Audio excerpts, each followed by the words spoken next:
War pugs, animal facts we should have left in 2024. Guys, it's Casual Geographic, and just based off the fact that I'm reading the stuff that's on the screen right now, yes, there is cause for concern. Crocodiles in Indonesia have started pretending to drown to lure in people. Why? I didn't need this. I didn't need another reason to go into the water, but I found one. I don't understand why I didn't need another reason to go into the water, but there it is. Okay? Look, I don't want to scuba dive. I don't want to swim with sharks. I don't want to do anything. I don't want to sit there and happen to sit there and put my mouth... Like, I just don't. I don't need this, okay? It's a list of things I don't need, and this is near the top, okay? I don't need to encounter a saltwater crocodile. God, I don't need this. War pugs, it's Casual Geographic. It's time to learn things I didn't want to know and would have better mental health if I didn't know. Why do I do this to myself? All links are going to be in the description down below. Be sure to hit the subscribe button. Head on over to Casual Geographic. He does great stuff with animals. How many of you guys would watch stuff about animals if it didn't come out of his mouth? I'm wondering. Let's get right into this. Join as a member of Patreon for early access. Shutting up, moving on, clicking. These saltwater crocodiles in Indonesia have apparently learned how to pretend to be drowning to lure humans in who they view as prey. No. I'm gonna call this animal facts we should have left in 2024, because Yes. after this I will not be speaking on this anymore. So this video went viral for obvious reasons. Obvious. I really thought it was a joke, but from the comments and the sheer volume of people that tagged me, I guess not. So yeah, they're not pretending to drown. But the truth might actually be worse. You see these tiny dots, these pits on the crocodile? Well, they're pressure sensors, and a microdose trypophobia means a prehistoric sawtooth sledgehammer can detect the smallest vibrations in the water. A butterfly can go skinny dipping, and the oversized assault gecko can pinpoint its exact location. In fact, it's scientifically proven. You could blindfold a crocodile in a sensory deprivation tank and drip a leaky faucet's worth of water. They'll know exactly where it's coming from. Their jaws are more sensitive than fingertips, and it's why you can get away with this until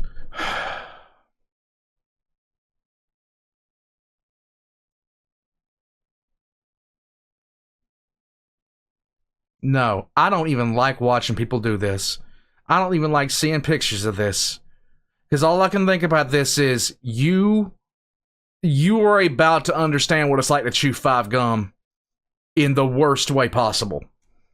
a drop of sweat hits their mouth and you get your melon split like Fruit Ninja. It's also why if you see this, be wary. That's a pre-typed obituary. In especially murky water, a crocodile will basically T-pose with a side of spirit fingers to maximize their sensitivity to any disturbances, and any fish in its hitbox gets filleted. So yeah, you got a plus-size sentient snare trap beast breathing like a Nosuke, but this armored demon's the only one slaying. So that could be what's happening here. Or maybe the croc caught a body and just won't let go. Or he could just be dead, but definitely not pretending to drown. I mean, that would imply that someone witnessed the same living plot armor that disregarded 2 extinctions in water and tried to be a hero, and apparently did it enough times for the crocs to catch on. And it's not like crocs are stupid. Mugger crocodiles have been recorded using twigs and sticks to bait nest-building birds like egrets into getting close enough to get fouled. Some Cuban crocs have been trained to respond to commands and even come running when called by name. Oh yeah, they can run, by the way. Crocodiles have also been known to work as a team, where a researcher witnessed one scare a pig into a lagoon directly where 2 others were waiting. Hell, they even warn you in Australia to never camp or get water from the same place more than twice, because a croc will really recognize the pattern, memorize your routine, and then be right there to cancel your life subscription the next time. No. God, I'm so glad I don't live around these things. No. So yeah, for a brain in the weight class of a walnut, crocs aren't dumb, but sympathy baiting? That's a Bikram yoga stretch, and what surprised me the most was just how many articles reposted that video repeating it. Like, they really have people out here thinking reptiles unlock the power of manipulation. Now, to be fair, that might seem obvious to you, but to someone who doesn't yap about animals for a living, or, you know, watch them, seeing it in an article could be all it takes, and like a verbal virus, it doesn't take much for it to spread. So, for the sake of my mental health, I'm working with ground news. Thank you. Because if I have to argue with one... That's a good segue. I can appreciate that, because finding out that that isn't accurate actually makes me feel better somewhat, some way, somehow. One more comment, I'm gonna lose something. My mind, my fans, my freedom, it might get critical. Ground News is an app and website made by a former NASA engineer who saw a very real problem with the way information can be used as a weapon, and how news outlets often feed on folks' biases. Sis. Biases? And the thing is, if you think you can't be swayed by bias, then you're exactly the type of person to fall for it. Ground News counters that by gathering all the world's news in one place so you can compare coverage. No tunnel vision here. You get to see the entire picture and actually be informed. Like with the crocodile story. Here you can see it was covered by a modest 13 sources, and in terms of bias towards one side, there isn't really a whole lot to go off of. But here you can see none of the sources were marked as highly factual. In fact, the majority were quite the opposite. So you see, it's a quick way to know what's what without having a know-it-all in a backwards baseball cap tell it to you. Another recent major event were the LA wildfires, and with Ground News, you can see it was reported by 214 sources, and in terms of bias, it broke pretty much even down the middle. But with bias comparison, you can see that left-leaning literature focused on it being possibly the most costly natural disaster in US history, and right headlines, they focus more on the long-term ramifications for people and businesses and what it could mean for different sides of the socioeconomic spectrum. And with the blind spot feature, you can see news that one side may not have reported at all. As a member of the Chronically Online, it's a pretty cool tool for me to have, and if you're watching this, you probably are too. So if you use my link, you'll get 40% off the same top tier less than $5 a month Vantage plan I'm using. Make sure you go to groundnews.com/casualgeo or scan the QR code on screen to subscribe. But until you do, I'll just tell you, they're not pretending to drown. They're smart, they're not that smart. Like I said, these stories only get airtime when people think a wild predator has the same thought process as a person. That's exactly how you get this. You know, to this day, I don't know where this came from.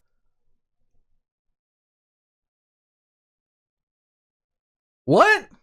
We're talking about otters. They're not exactly the emblem of empathy. No. Male sea otters will literally kidnap a pup while their mom's out hunting and hold it hostage until she gives up the groceries. Otters don't mercy farm. You know, if nature's taught us anything, it's that a family ferret's more likely to throw its child into the abyss than ever try something like this. I mean, just imagine a sea otter trying to emotionally guilt trip a giant apex dolphin. That's another thing. Everyone calls them killer whales, but orcas are bully dolphins on steroids, whose original handle was whale killer. Yeah, you probably heard me say this many times. Well, I was wrong, technically. Let me explain. Okay. But it will get complicated, so I'm gonna need you to lock in. Okay. After this ad, of course. So cetaceans are basically mammals that stole the fish's entire flow, not from fusing or merging, but from the evolution that's converging. There's two types of cetaceans, baleen whales, you know, the toothbrush bristles for teeth type, and toothed whales, for obvious reasons. Obvious. Okay, now here's where it gets complicated. The toothed whale family reunion is massive. You got everything from your flipper paralysis demon, the false killer whale, to the virtually extinct vaquita. There's 10 That thing is so tiny. It looks so dopey. They need to bring that back. Just for my mental health, they need to bring that back. families of toothed whales. And within these 10, there's a superfamily with 6 of them called Delphinoidea. Superfamily Delphinoidea is where you have your oceanic dolphins, porpoises, along with narwhals and belugas, because they're related for some reason. Okay. To the narluga. Also, notice I said oceanic dolphins. The dolphins that live in rivers are in a completely different party. But anyway, superfamily Delphinoidea is where you find the dolphins that, let's be real, are the ones you think of when you hear the word dolphin. Okay. And the biggest type of ocean dolphin is the one that can slapbox a seal into orbit. So to recap, any mammal that looks like this is a cetacean. Every cetacean with teeth is a toothed whale. A dolphin in the ocean is a toothed whale in the Delphinoidea family, and the biggest member of Delphinoidea is an orca. So long story short, killer whales are dolphins. Every dolphin is a toothed whale, but not every toothed whale is a dolphin. But every toothed whale is a cetacean. It's kind of like how every tortoise is a turtle, but not every turtle is a tortoise. So to answer, are orcas whales or dolphins? Yes, they are. By the way, let me know if you want a full video on that, because that was probably mad confusing. Because being an animal nerd long enough is realizing names really don't mean a thing. Except here, Black Panther is not an animal. You might be tired of hearing it. Well, I'm tired of saying it. And when I say not an animal, I mean, if you go to a zoo and try to find the exhibit that says Black Panther, you won't find it, because it's not even a name more than a description. It's a panther that's black. And remember, panther is just any cat in the Panthera genus. So any lion, tiger, jaguar, leopard, or snow leopard in black could be a black panther. But because the mutation that causes it is dominant in jaguars but recessive in leopards, most black panthers are just jaguars with 10% tint. But Black Panther itself isn't an actual animal. That'd be like if we called every black wolf, fox, or coyote a black canine, but then acted like black canine was its own thing. It's not real. Look how big that thing. Look at that thing. Gotta. No. Hell no. I know wolves don't attack people that often, but my God, look at the size of that thing. Alpha wolves are not real, I swear to God. Actually, they are.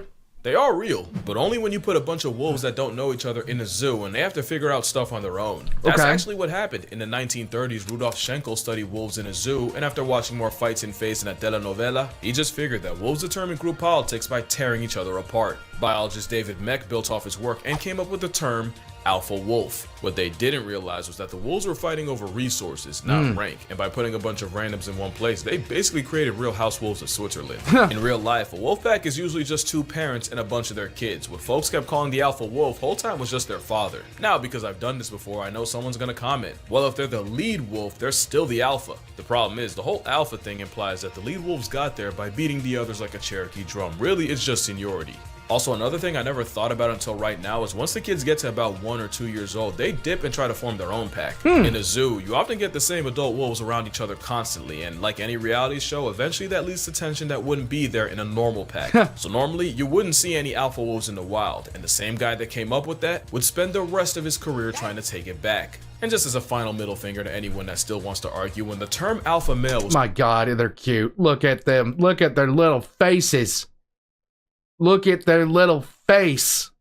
first used academically in 1921. Cue the camera. By zoologist Thorleif Sheldrup Ebbe, and he was referring to— I'm not even kidding. He was talking about the hierarchy where lower status poultry will get pecked on by higher ranks. That's literally where pecking order came from. So the next time a man tries you with that alpha male just know he's taking cues from a temperamental chicken nugget. Also, chickens are confirmed psychopaths. If one chicken starts bleeding, the whole flock will jump in and peck it to death. I think the worst thing is that people took the alpha dog thing and got convinced that's how you make your actual dog respect you. Cesar Millan has done an absolute masterclass of misinformation on the dog community. You really got folks thinking you gotta flex on an 80-pound pit bull to keep him in line. Imagine trying to play alpha with Cujo on creatine. No. You got a lot wrong about dogs, and probably the worst thing, that a tail wagging means happy.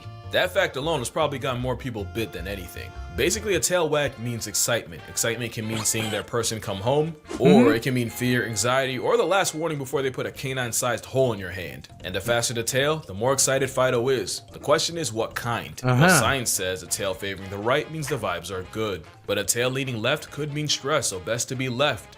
Alone, that is a lot more complicated than I just made it sound, but long story short, a tail wag is like a smile. A smile can mean someone's happy to see you, or might even think you're cute, or that waitress is just doing her job and doesn't want to get hit on at work. Long story short, if you expect your dog to learn how to parlay people, then the least you can do is talk tail. Oh, another dog thing that's been bothering me for years is that Chihuahuas are the spawn of Shaitani. Now, I get the little dog thing. I've been personally victimized by many an ankle biter, but with dogs, there's usually a why. You just gotta look deep enough.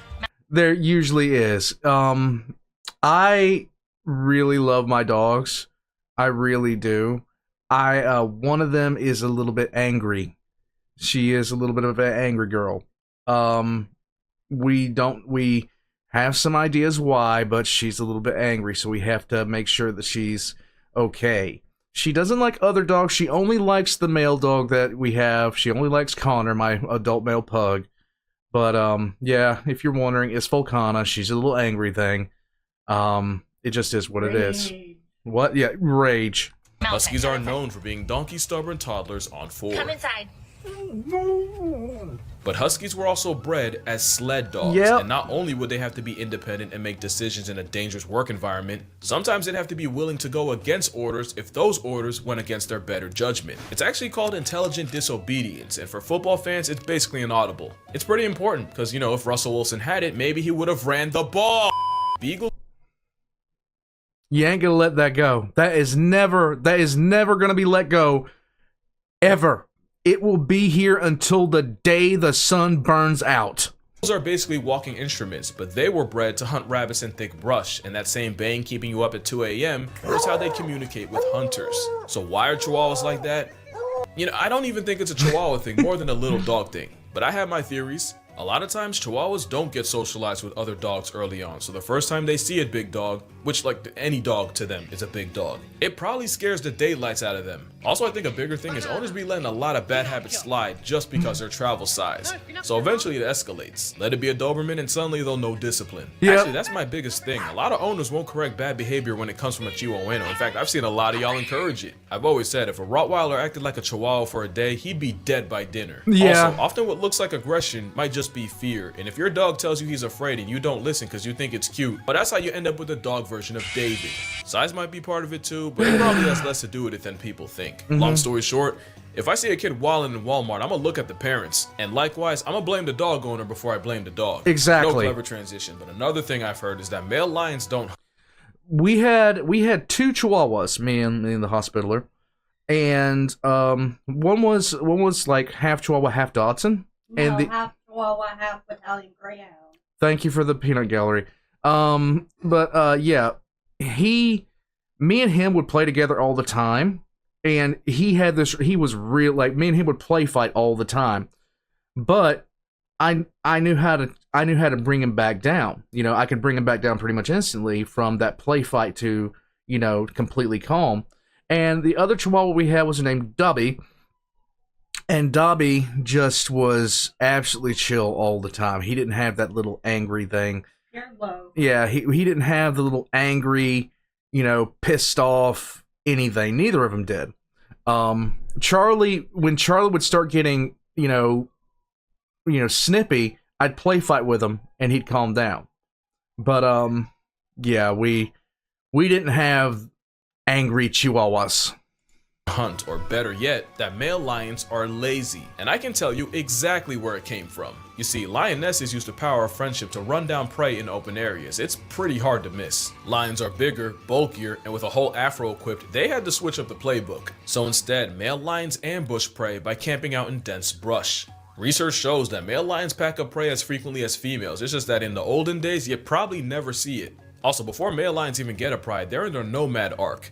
Oh, they'd be lying on the ground permanently if they didn't hunt. Now, to be fair, male lions do stop hunting as much when they're in a pride. But not completely. They'll often get involved to bring down bigger, riskier prey like buffalo that lionesses might struggle with. Basically, the lionesses run them down and the main mercenary delivers the final blow. Now, they do only get involved about 10% of the time, but it's not because they're lazy.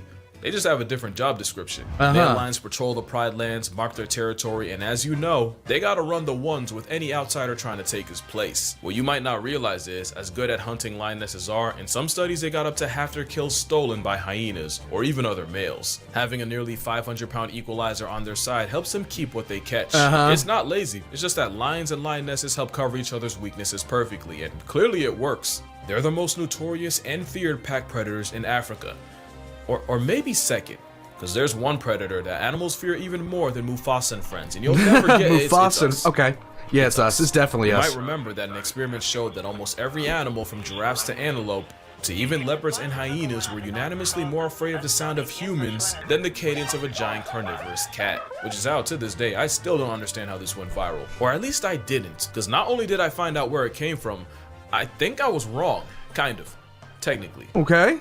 Let me explain. Okay. So in 2017, college student Julia Haas posted a tweet saying elephants basically see us the same way we see puppies. Now, ignoring the part of the population that's terrified of dogs, the fact loses steam when you realize she got it from Tumblr. It's more likely that one of the smartest creatures alive see us as predators, but not their babies. Remember, it's proven that baby elephants that play the most grow up into more well-adjusted adults. It's why you'll see a baby-faced boulder chase around birds, dogs, and anything in between. So here's what I think happened.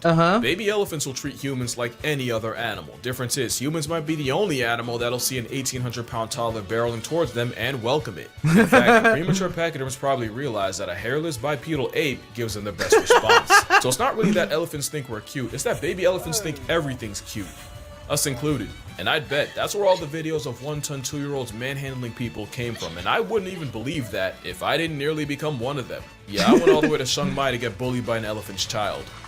And I'd do it again. I actually made a video where I talk about it, along with why playing with one could be a bad time for literally everyone involved. You might not have seen it because apparently the YouTube lords did not care for that video. Probably because I talked about certain topics. If you know, you know, but if you don't, definitely give it a watch. I don't usually plug after I post, but I'm proud of that one. But that's gonna do it for this video. Make sure you drink water, hug your mother, touch grass. It's good for you. And I'm gonna see y'all in, well, hopefully in this one, but if not, I'm gonna see y'all in the next one.